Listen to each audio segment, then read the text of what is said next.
제가 우리 은퇴 목사님들 또 원로 목사님들 어떤 말씀을 전할까 고민을 하는데 옆에 있는 부목사님들이 이런 말씀을 하더라고요. 목사님 너무 설교 준비해 쓰지 마십시오. 어차피 은퇴 목사님들 설교 잘 안 듣습니다.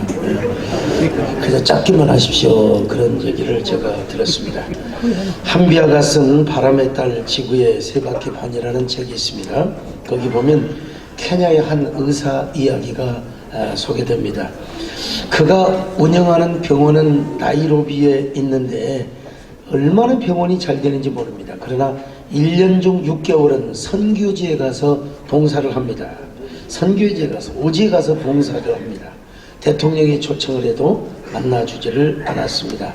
오지를 않았어요. 그래서 한비아는 그의 의사를 만나기 위해서 오지로 찾아갔습니다.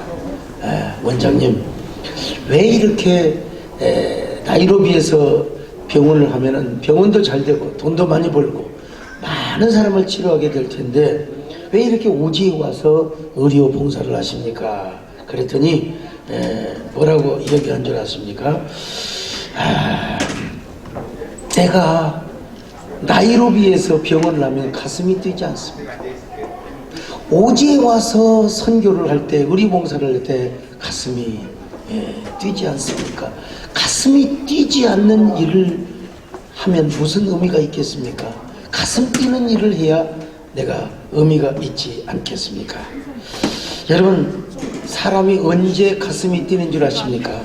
주로 두 가지 경우 있는데, 첫째는 누군가를 죽도록 사랑할 때, 누군가를 죽도록 사랑할 때. 근데 이제 우리 원로 목사님 연세가 되면 누군가를 죽도록 사랑해서 가슴 뛸 일은 없지 않습니까? 사실은. 또 하나 있습니다. 또 하나는 뭐냐? 하나님의 사랑과 하나님의 주신 사명, 아직도 나에게 남은 비전, 이걸 생각하면 가슴이 뛴다는 것입니다.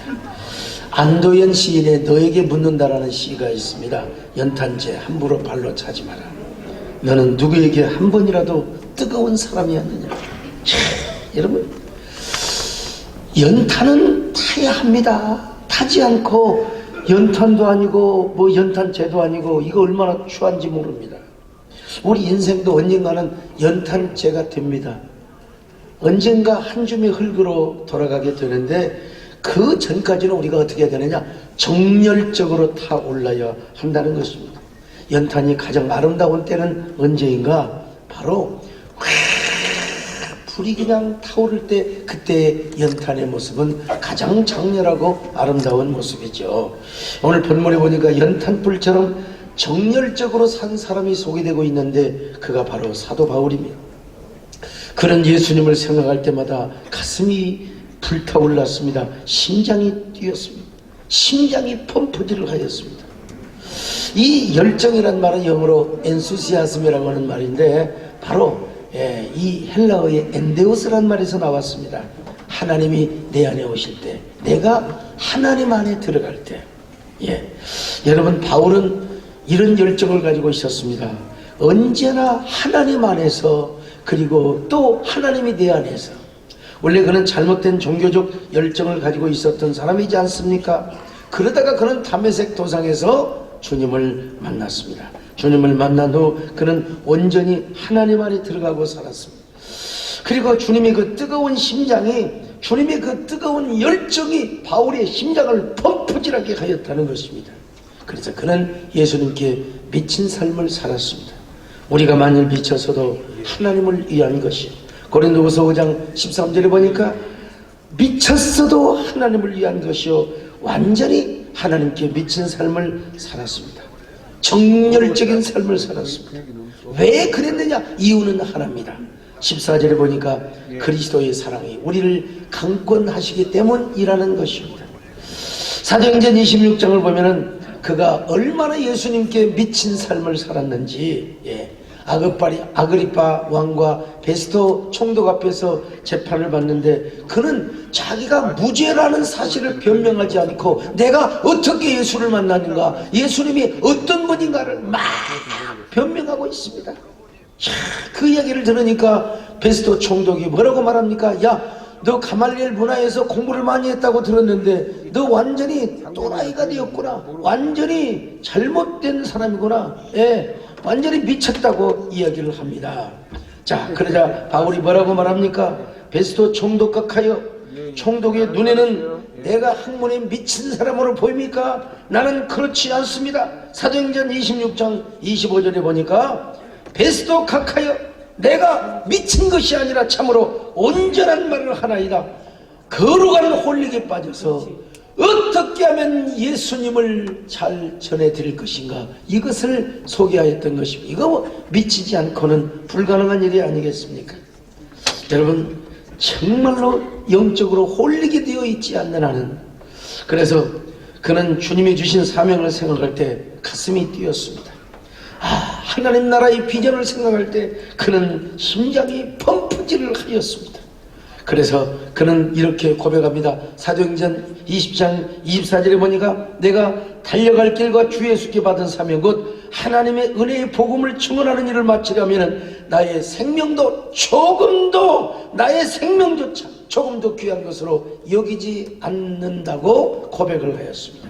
이 얼마나 위대한 고백입니까? 이러한 고백이, 이 열정이 다 우리 모두의 열정이 되고 고백이 되었으면 얼마나 좋을까요?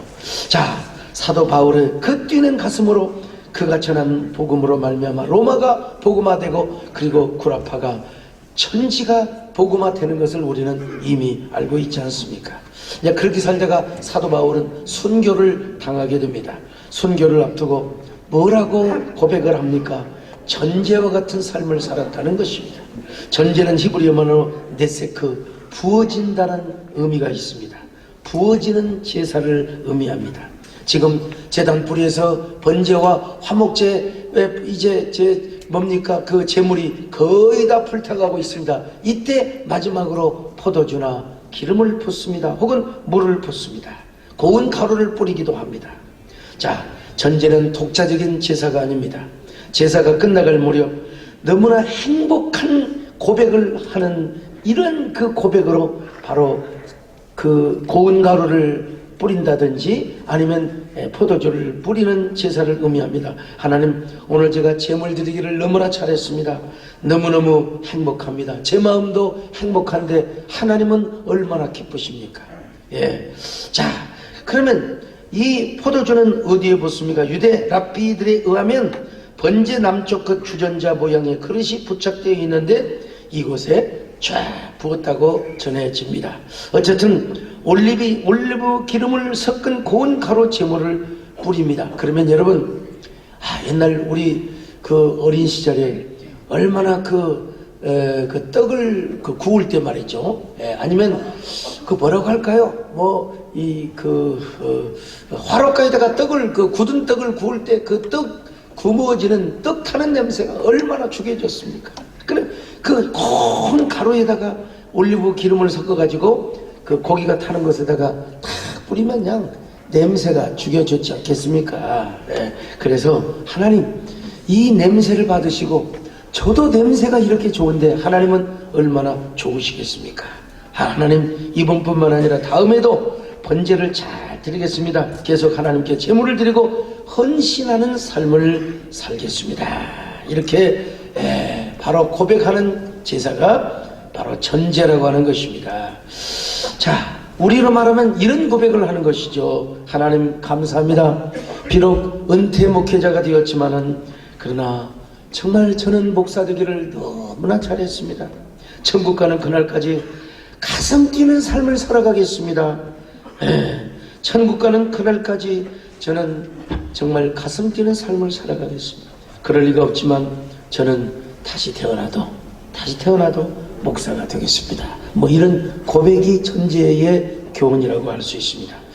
저는 교회 다닌다고 그리고 신학교를 간다고 집에서 쫓겨난 사람입니다. 그리고 너무나 가슴이 뛰어서 저는 부목사 한 번도 못 해봤지만 개척을 하는 길이 저의 길이어서 제가 토요일부터 토요일이 되면은 잠을 못 이루었습니다. 너무나 주일을 생각하면, 성도들을 만날 생각을 하고 설교할 생각을 하면 막 가슴이 뛰어가지고 가슴이 설레어서 어제 저녁도 잠을 깊이 못 잤습니다만은, 근데 그때는요, 가슴이 뛰어가지고 막 거의 날새기를 쳐도 이거 20대, 30대, 40대는 이게 그냥 그래도 주의를 잘 감당할 수 있었는데, 요즘은 옛날과는 달라가지고, 그래서 토요일이면 무조건 주의를 잘 섬기기 위해서 수면제를 먹습니다. 가슴이 너무 뛰어가지고요. 근데 어느 원로 목사님께서 이런 말씀을 하시더라고요. 은퇴를 해서 좋은 게 딱 하나 있다면 뭐냐, 토요일날 늦잠을 자도 좋다는 것입니다. 토요일날 텔레비도 다 보고 동해물과 백두산이 말고 닳도록, 옛날에 이제 그런 옛날 목사님 하시는 얘기죠. 늦게까지 텔레비를 볼 수 있어서 그 말이 제가 유혹을 받아가지고, 나도 조기 은퇴를 하리라. 그리고 토요일날 이제 수면제 안 먹고 토요일날 텔레비도 늦게까지 보고 그렇게 좀 살리라. 그런 생각을 하고, 아이고 원 없이 여행도 좀 다니고 산행도 좀 하면 좋겠다. 그랬더니 어느 어르신께서 무슨 얘기를 하시냐면, 그런 소리 하지 말라고 말이야. 산행도 1, 2년이고 크루즈 여행도 1, 2년이지 은퇴해봐라 얼마나 외로운가. 또 그 말씀을 들으면 또 그런 것 같습니다. 중요한 건 뭐냐,